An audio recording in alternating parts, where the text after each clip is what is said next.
Apollo Multi-Speciality Hospital remains a premier hospital in the city and is providing top of the line care for all people in the eastern region, not only restricted to Calcutta, and has been innovative in bringing multiple technologies, new innovations, first time to the people in the region.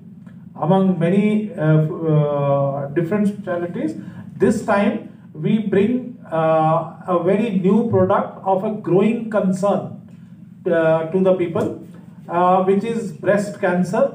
And this, the Apollo Group, the chairman Apollo Group, Mr. Pratap C. Reddy, who is very keen to bring about prevention and early catching of disease in the public. तो उनका एक ये पुराना वो है कि health check, जो कि हमने अपोलो में सबसे पहले इस लेवल का हेल्थ चेक शुरू किया था. हमारे पास में अपोलो हेल्थ चेक डिपार्टमेंट है, जिसमें हम लोग कई तरह का हेल्थ चेक करते हैं. Cardiac, cancer, general health checkup, specific for elderly population, बच्चों के लिए भी हेल्थ चेक है. इस तरह से हमारे पास कई हेल्थ चेक के वो डिपार्टमेंट्स हैं. और हम अभी जो नया प्रोडक्ट लॉन्च करना चाहते हैं वो is the Apollo breast early detection and prevention, which we call it as the fastest diagnosis of breast cancer. নমস্কার, সবাইকে জানি নতুন বছরের শুভেচ্ছা. আমি doctor Shubhojit Chakraborty, cancer surgeon অ্যাপোলোতে. আমাদের কাছে যখন পেশেন্ট আসে, আমি বাংলায় বলছি, ঠিক আছে, তাহলে সুবিধা হবে ওদের.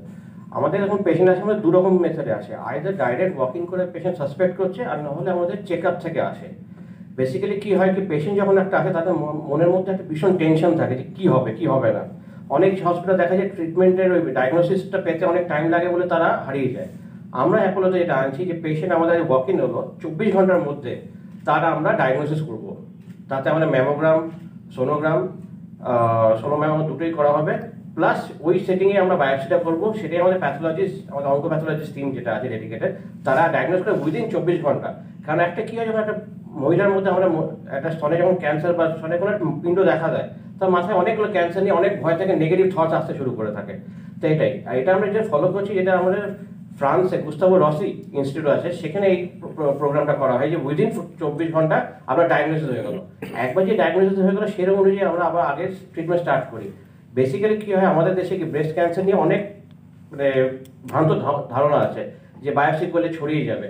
এইসব প্রসিডিউর এগুলো কিন্তু কিচ্ছু হয় না. এক সেকেন্ড থিং হচ্ছে, এটা হচ্ছে মনের চাপ পাওয়ানো, টেনশন. বাড়ির লোকের সবাই একটা ধারণা থাকে. একটা জিনিস আমরা বুঝতে হবে কি, 10টার মধ্যে মাংস মানে ব্রেস্টের স্তনের মধ্যে মাংসপিণ্ড দেখা যায়, 9টা কিন্তু ক্যান্সার না. Director of Radiology. So I would want to say that radiology is, as you all know, the pivot of any hospital, around which the whole diagnosis and treatment revolves. So, and our aim in all diseases is early diagnosis, because if you can diagnose it early, you can treat it, you can cure it. In the same way, breast cancer today is a leading health problem in India, and we at Apollo want to start this new venture of 24-hour diagnosis, so that an early treatment can be instituted to patients who have been diagnosed with cancer. It is very important that every woman, previously it was 40 years, now it is 30 years, that every woman beyond 30 should get a yearly breast checkup using a mammogram and an ultrasound, so that the cancers are picked up. Then we can do the biopsy as soon as the patient arrives to our department, and as soon as within 24 hours the specimen will be sent to the pathology department, and from there the diagnosis can be made, so that the worries of the patients are allayed and the patients can be relieved about their diagnosis within 24 hours of reaching the hospital. So we at Apollo are aiming to do all this within 24 hours for better diagnosis and treatment of the patient. With breast cancer, if she is a mother, if she is even a grandmother, then she will have some concerns about her family. Also, it is the other way around, that if the daughter is bringing the mother to our clinic, then she will obviously have some concerns. What if I also develop breast cancer? So this what if is an extreme cause of anxiety to not only the daughter, if she is married also, to her extended family. So we want to alleviate these anxiety too, where we can assure her whether her family members are at risk or not. মোটামুটি তো আপনারা অনেক দিন ধরে আসছেন আমাদের এখানে বিভিন্ন জায়গায় ক্যান্সার সম্বন্ধে অনেক কিছু লিখছেন, একটা ভালো আইডিয়া আপনাদের আছে।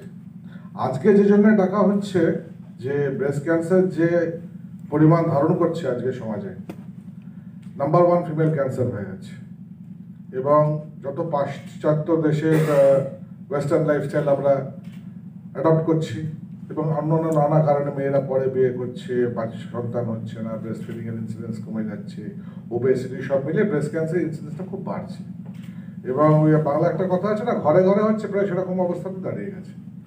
কিন্তু যেটা আসার ব্যাপার হচ্ছে, ব্রেস্ট ক্যান্সার যদি প্রাথমিক স্টেজে ডায়াগনোসড হয় তাহলে এটা 4টে অসুখের মতন হবে, 6-7 মাসের ট্রিটমেন্ট চলবে, জীবন থেকে আবার বেরিয়ে যাবে।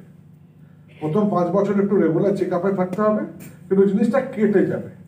কিন্তু পয়েন্টটা ওইখানে যে ওই আর্লি স্টেজে ধরা পড়তে হবে। আপনারা জানেন ক্যান্সারের 4টে স্টেজ, 1, 2, 3, 4। 4 মানে ছড়িয়ে গেছে, 3 মানে লোকালি অ্যাডভান্স হয়ে গেছে, 1 হচ্ছে আর্লি, 1 আর 2। 1 আর 2তে ধরতে গেলে তো কি করা যাবে? বিদেশে স্ক্রিনিং প্রোগ্রাম আছে, বিদেশে রুটিনলি প্রত্যেক বছর হেলথ চেক আপের মধ্যে প্রত্যেক মহিলাদের বছরে একটা করে সোনোগ্রাফি, এবং কোনো দেশে অল্টারনেট ইয়ারে, কোনো দেশে 3 বছরে একবার ম্যামোগ্রাফি করা হয়। এবং আমি আপনাদের এই ব্যাপারে বারবার অনুরোধ করব যে এখানে যারা মহিলা আপনাদের সদস্য আছেন তারা প্লিজ প্রতি বছর ব্রেস্ট ইউএসজি করবেন এবং অল্টারনেট ইয়ারে ম্যামোগ্রাফি করবেন, এবং বাড়ির সবাইকে বলবেন, স্ত্রী, মা, মাসি, বোন, সবাইকে বলবেন যেন এটা করা হয়।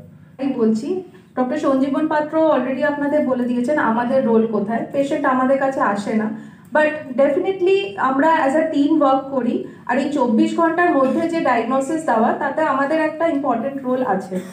সুতরাং ধরুন আমরা খালি ডায়াগনোসিস নয়, ফার্দার প্ল্যান অফ ট্রিটমেন্টও আমরা ডিসাইড করি। ধরুন ডায়াগনোসিস দেওয়ার পরে ওনারা যে নেক্সট কী করবেন, বা ব্রেস্ট কনজারভেশন, বা তারপরে প্ল্যান কি পরবর্তী, হরমোনাল রিসেপ্টর স্টেটাস, সমস্ত জিনিস আমরাই বলে দিই। তারপর তারই অ্যাসপেক্টে ডিসাইড হয় যে রেডিওথেরাপি হবে, বা ব্রেস্টটা কতটা কাটা হবে, বা লিম্ফ নোড যেটা বললেন স্যার, যে লিম্ফ নোড কতটা এগোতে হবে, কতটা কাটতে হবে, সেই সমস্ত জিনিস। তো পুরোটাই হচ্ছে ওই 20 থেকে 30 মিনিটের মধ্যে ফ্রোজেন বায়োপসির মাধ্যমে আমরা বলি। আর পরবর্তী রিপোর্টটা 1 থেকে 2 দিন টাইম লাগে আমাদের পুরো জিনিসটাকে প্রসেস করে, যেটা আমরা বলি প্যারাফিন ব্লক রেডি করা বা স্লাইডস রেডি করা, সেটা ওটা হয়তো 1 থেকে 2 দিন বেশি লাগে। আর পরবর্তী কিছু টেস্ট আছে, ধরুন ইমিউনোহিস্টোকেমিস্ট্রি যেটা বলি, তো সেটা করতে গেলে আমাদের একটু বেশি। কিন্তু 1 ঘন্টার মধ্যে প্রিলিমিনারি ডায়াগনোসিস, যেটা ক্যান্সার দেখছি না ক্যান্সার দেখছি না, সেটা সম্ভব। সবার প্রথমে যেটা আমি বলতে চাই যে যেটা ব্রেস্ট কনজারভেশন যেটা বলা হচ্ছে, মানে স্তনটাকে বাদ না দিয়ে, সেই ট্রিটমেন্টের অন্যতম গুরুত্বপূর্ণ ব্যাপার হচ্ছে রেডিয়েশন। কারণ ব্রেস্ট টিস্যু যদি বাঁচানো হয় সেক্ষেত্রে রেডিয়েশন দেওয়াটা বাধ্যতামূলক। এবার এই রেডিয়েশনের নাম শুনেই অনেকে কিন্তু ব্রেস্ট কনজারভেশনে যেতে চান না, তারা ভাবে না জানি কি হবে। কিন্তু অ্যাকচুয়াল ব্যাপার, রেডিয়েশনের নিয়ে যেসব মিথ রয়েছে সবটাই মিথ, সত্যতা নয়। যে পুড়িয়ে দেবে, জ্বলিয়ে দেবে, এসব কিছুই হয় না। যেটা হয়, এটা একটা high energy x-ray. High energy x-ray যেমন ধরুন সিটি স্ক্যানের যেরকম কিছুক্ষণের জন্য থাকতে হয়, সেই ধরনের। এবং ব্রেস্টের ট্রিটমেন্টের ক্ষেত্রে কোনো রকম কিছুই মানুষ বুঝতে পারে না এক্সেপ্ট সাম ট্যানিং। ট্যানিং মানে সে তো মন্দারমণি গিয়ে বা পুরী বিচে গিয়ে ঘুরে বেড়ালেও ট্যানিং হয়, কিন্তু এটা ব্রেস্টের যেটুকু জায়গায় হচ্ছে সেই জায়গায় একটা ট্যানিং হয়। কোনো কোনো মানুষের হয়তো সেটা নিয়ে কিছু ইনহিবিশন থাকতে পারে, কিন্তু আদারওয়াইজ একটা ক্যান্সারের মতো বড় একটা যার নাম শুনলেই আমরা অনেকেই অর্ধেক হয়ে যাই, মানে পরিবারের কারোর হয়েছে শুনলেও অর্ধেক হয়ে যায়, সেক্ষেত্রে এই ধরনের সামান্য সাইড এফেক্ট আমার মনে হয় না এমন কিছু। এবং এই ব্যাপারেও সচেতন করতে হবে মানুষকে, কোনো জ্বালা পোড়া ইত্যাদি কিছুই হয় না। আর এখন যেটা ডক্টর শুভদীপ অলরেডি বলছিলেন, রেডিয়েশনও আগে ছিল 25টা রেডিয়েশন রোজ আসতে হবে, এটা একটা অনেকের ক্ষেত্রেই প্রবলেম ছিল। সেখান থেকে 15টা রেডিয়েশন, মানে 3 সপ্তাহ রেডিয়েশন এবং তার সাথে আরেকটা বুস্ট, সুতরাং 1 মাসে, এখন সেটাও আমরা কমিয়ে এনেছি, এখন এমন জায়গা চলে এসেছে 1 সপ্তাহের মধ্যে। সুতরাং আমরা চাইছি মানুষ যত তাড়াতাড়ি তাদের নর্মাল জীবনে ফিরতে পারে।